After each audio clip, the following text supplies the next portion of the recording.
Ang fatty liver ay taba na naimbak sa selula ng atay. At kadalasan ay nakikita sa mga edad 40s at 50s, pero sa panahon ngayon marami na ring kabataan ang nagkakaroon nito. Kadalasan ay walang sintomas ito.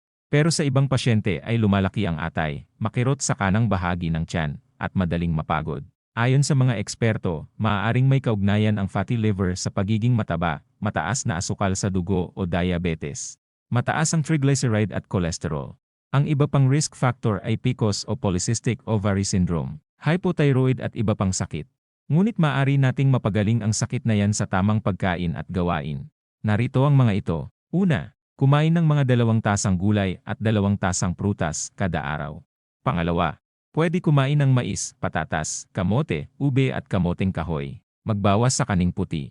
Pangatlo, kumain ng protina galing sa isda, munggo beans, karne, manok na walang taba, low-fat milk, yogurt at soya milk. Pang-apat, piliin ang healthy fats tulad ng avocado, mani, kasoy, garbanzos at olive oil.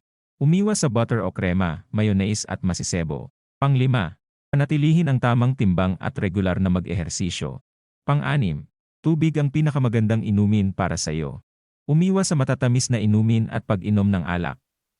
Huwag kalimutang i-share para malaman din ng iba. At mag-follow ka na rin for more health tips.